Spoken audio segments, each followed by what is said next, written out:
Welcome to the only daily podcast focusing on compliance news of the day. Each morning, start your day with a cup of coffee and Tom Fox, the voice of compliance, to hear about 4 of the top compliance, corruption, or leadership stories you will need to start your day. The Daily Compliance News is a production of the Compliance Podcast Network. The Daily Compliance News for June 19, 2025, the corruption in Spain edition. We begin with that story from Politico, which reports that corruption scandals put Spain's Socialist Party and embattled Prime Minister Pedro Sanchez under pressure to hold snap elections in the face of these mounting scandals.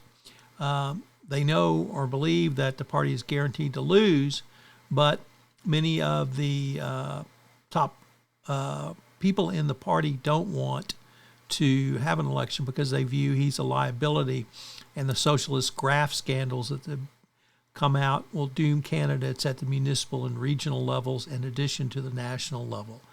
So corruption reaches crescendo in Spain and may actually bring down the PM.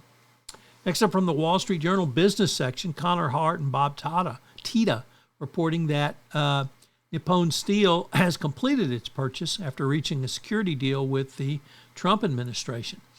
The agreement calls for Nippon Steel to invest roughly $11 billion in U.S. Steel's domestic operations over the next 3 years. The planned investments span U.S. Steel's facilities across several states. The company also agreed to build a new steel facility at a site yet to be determined. The president calls this a partnership, but it's not clear who's running the show. But as a part of the agreement, the majority of U.S. Steel's board, along with its chief executive and key management, must be U.S. citizens.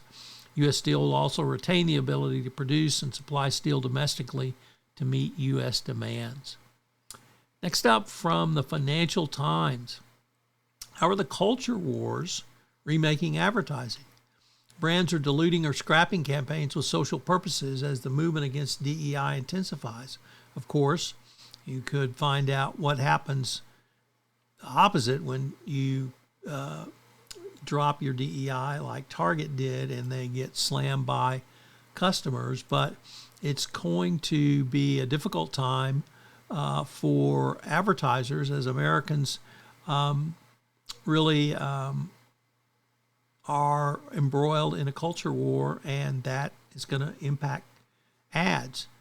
And even if you say we don't care about the culture war, Carl's Jr.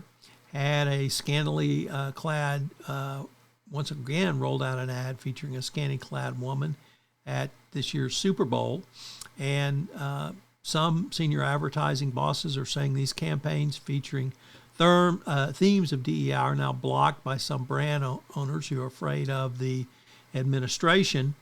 Of course, when you have gay or LGBTQ or black community as your audience, it's hard to ignore your audience just because you're afraid of what Washington might relate to you. So big difficulties. And our final story comes to us from Reuters, which reports that the victims of the families of the Boeing 737 MAX crashes have filed their objection in U.S. District Court. And as you would expect, they vociferously object to the sweetheart deal cut between the Department of Justice and Boeing. And of course, that was before the 787 crash. The Daily Compliance News is a production of the Compliance Podcast Network and a proud member of C-Suite Radio. Thanks so much for listening. I hope you'll join me again tomorrow.